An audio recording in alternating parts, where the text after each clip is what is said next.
One of West Virginia's own is coming home, but will Mountaineer Nation leave no doubt? We're going to find out about that on the other side of the intro episode of Mountaineer Paul Talks Football.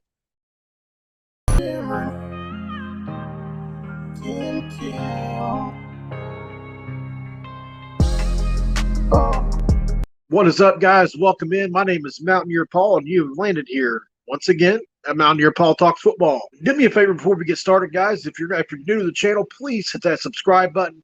And if you have not dropped a comment below on the topic by the end of this, go ahead and let's have a dialogue, guys. Let's talk about this new hire.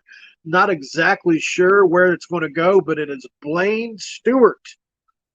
That's right, Blaine Stewart, who's been with the Pittsburgh Steelers for a few years. Coming home to West Virginia, as we know, his father, the late Bill Stewart, was one of my favorite head coaches of all time.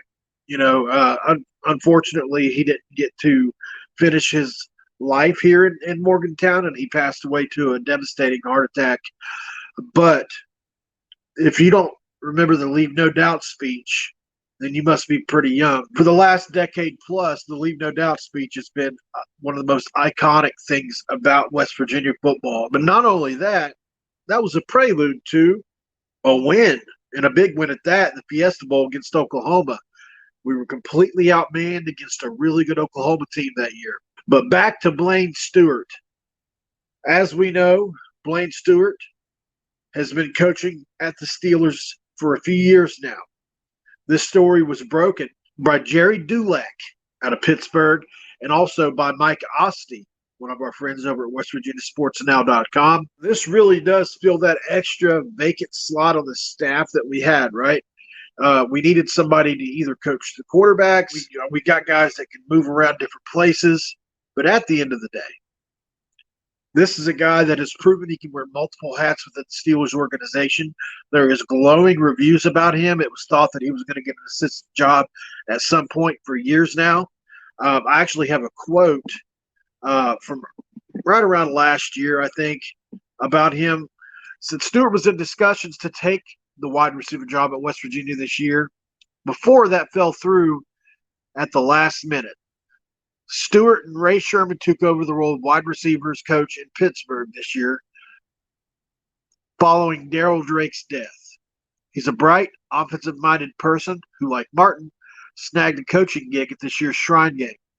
Stewart worked with the West team quarterbacks, showing his versatility in coaching up multiple units.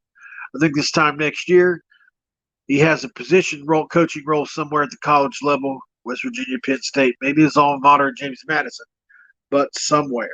And that's exactly what we need on the West Virginia staff, in my opinion.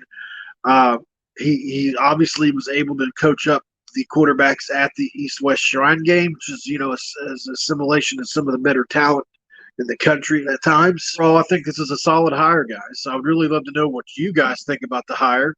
Are you happy to have one of West Virginia's own back home? Is this something that's concerning to you? Is this not something that you wanted at this point in time? Are you happy with the staff that we had? Do you wish that maybe that he would have got the vacant wide receivers coaching job? Because that is his niche, right? That's where he's known for best. He was a wide receiver in college, coached the Pittsburgh Steelers wide receivers as an assistant. You would think he would coach them now, but that role's already been filled by Bilal Marshall. Now, maybe he's going to come in to mentor Coach Marshall since he is early on in his career. Very possible. Or he could take that vacant quarterback spot up to coach the quarterbacks, or Coach Reagan can move to quarterback spot, coach the quarterbacks. There's a few different ways that we could go with it.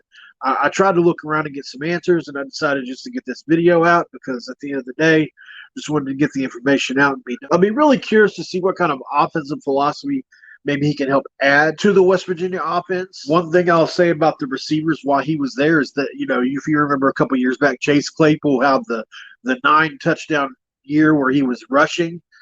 So they have shown different ways to get tight ends and wide receivers involved in the offense, running the ball. Maybe that's something he brings to the table at West Virginia. But he is renowned for his broad offensive mind, and he's been around some of the best coaches there is, whether it was back on that West Virginia staff or now been at the Steelers for a few years.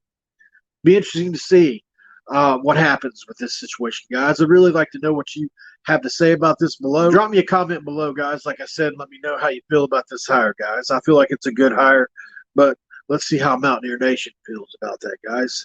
Really not a whole lot to say on this subject. Just wanted to get the info out, get things moving on that subject. All right, guys. This has been another episode of Mountaineer Paul Talks Football. This episode is over.